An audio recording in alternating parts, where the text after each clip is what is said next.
माता बहनों को, भाई बंधु को, बड़े बुजुर्ग को हमारे तरफ से जय श्री कृष्ण, राधे राधे। आज मैं आप लोगों को बताने जा रही हूँ कि भगवान राम और माता जानकी में पहले कृपा, जल्दी कृपा कौन करता है। तो देखिए, कृपा तो भगवान राम भी करते हैं, लेकिन बात ये है कि भगवान राम का कृपा जब आप मांगेंगे कि प्रभु हमारे पर कृपा कीजिए और मन से उनका चिंतन करेंगे, तब वो कृपा करते हैं। और माता जानकी ऐसे ही कृपा कर देती हैं। भगवान राम भी कृपा करते हैं, क्योंकि जब भगवान राम ने सुग्रीव जी से मित्रता करने के लिए जब कहे थे, तो लक्ष्मण जी ने कहा कि भैया सुग्रीव हैं ये, तो इनसे मित्रता मत कीजिए। सुग्रीव जी को बोले कि इनसे मित्रता मत कीजिए, क्योंकि आपको पता है कि जब भाभी का आभूषण गिर रहा था, ये उठा रहे थे लेकिन बचाए नहीं उनको, तो इनसे मित्रता मत कीजिए। लेकिन भगवान राम ने कोई दोष नहीं देखा और उनसे मित्रता की, क्योंकि माता जानकी का नजर जिस पे पड़ जाए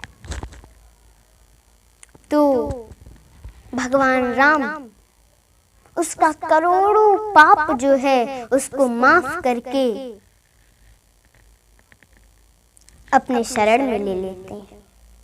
इसलिए उन्होंने मित्रता किया।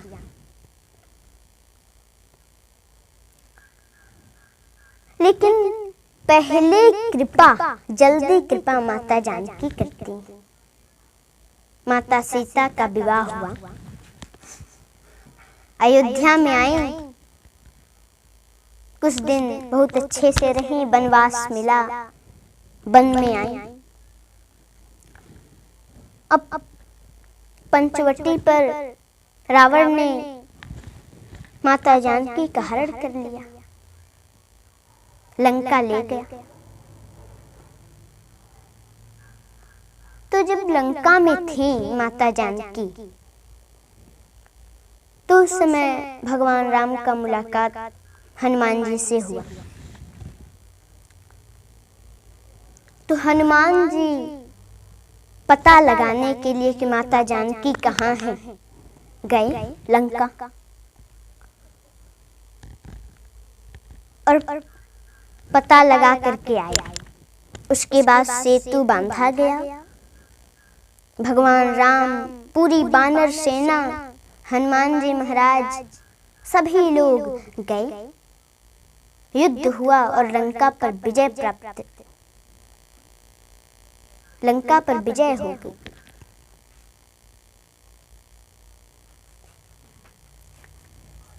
तो माता जानकी को लेने के लिए सुग्रीव आदि वानर सभी गए,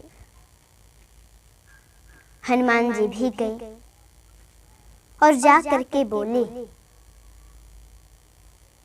माँ मेरी कुछ इच्छा है। माता बोली, क्या क्या इच्छा है, बोलो। बोले, माता देखिए, जितने राक्षस थे सभी को दंड मिल गया, सभी को दंड मिल गया, लेकिन ये जो राक्षसियां हैं, जिन्होंने आपको इतना कष्ट दिया, दुख दिया, डराया, आपको इतना सताया, इनको दंड अभी नहीं मिला। इनको किसी ने दंड नहीं दिया। आपकी आज्ञा हो तो मैं इनको दंड देना चाहता हूँ, क्योंकि आपको पता है, याद है माता, याद कीजिए, जब मैं आपका पता लगाने लंका में आया था तो उस समय मैं पेड़ पर बैठकर, पेड़ पर लुकाया था, छिपा था, तरु पल्लव मह रहा लुकाई। मैं लुकाया था। काहे लुकाया था? तो लुकिंग कर रहा था, उसी पर से देख रहा था ये राक्षसियां क्या कर रही हैं। हमने देखा, एक आई, बोली कि देखो मैं तो इसका कलेजा खाऊंगी। एक ने कहा, अरे बहन तुम कलेजा खा लेना, लेकिन मैं इसका आंत खाऊंगी। फिर तीसरी आई, बोली तुम कलेजा खा लेना, तुम आंत खा लेना, लेकिन मुझे सिर्फ सिर दे देना, मैं उसको फोड़ के उसका भेजा जो है वो मैं खाऊंगी। तब तक चौथी आई, बोली सब कुछ पहले तय कर लो, कौन क्या खाएगा, क्योंकि बाद में लड़ाई नहीं होनी चाहिए। क्योंकि पता है बहन, हमें लड़ाई पसंद नहीं है। हम सभी लोग मिल बांट कर खा लेंगे। तब तक उधर से शूर्पणखा नाम की एक राक्षसी आई। आप लोग सोचेंगे रावण की बहन शूर्पणखा केवल उसी का नाम नहीं न है शूर्पणखा, एक नाम के कई लोग होते हैं। रावण की बहन नहीं आई थी, दूसरी शूर्पणखा राक्षसी आई और बोली, देखो देखो सुरामान्यताम सिप्रम सर्वशोक विनाशिनी, मतलब समस्त शोकों का विनाश करने वाली सुरा ले आओ। राक्षसी ने कहा, समस्त शोकों का विनाश करने वाली, मतलब सभी प्रकार के दुख का विनाश करने वाली, दुख को नाश करने वाली दुख का सुरा ले आओ। जैसे बात ये है कि राक्षसों के दृष्टि में सुरा जो है ये शोकों का विनाश करती है। अभी भी जो राक्षस प्रवृत्ति के लोग हैं, जो मदिरा पान करते हैं, शराब पीते हैं, उनके नजर में उस शोकों का विनाश करती है। क्या कहते हैं वो लोग? तो पीते तो हम भी हैं, अरे पीते तो हम भी हैं, लेकिन गम भुलाने को,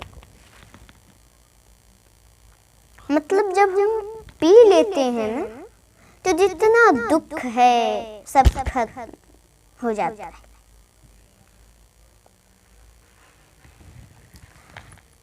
तो इसलिए राक्षसी ने कहा था कि सुरामान्यताम सिप्रम सर्वशोक विनाशिनी, सभी प्रकार के शोकों का विनाश करने वाले सुरा ले आओ। और सुरा पीने के बाद महाराज ऐसा त्रास दिया राक्षसियों ने।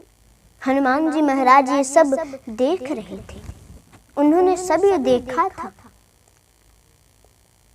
आज हनुमान जी को सब बातें याद आ रही थी। हनुमान जी ने कहा, माँ एक मौका हमें आप दे दीजिए, इन राक्षसियों को मैं दंड देना चाहता हूँ। इन्होंने आपको बहुत डराया है, आपको बहुत सताया, आपको बहुत कष्ट दिया, आपको बहुत दुख दिया। माँ मैं इनको दंड देना चाहता हूँ। माँ ने कहा, कौन सा दंड? बोले, माँ मैं इनका चित्रवध करना चाहता हूँ।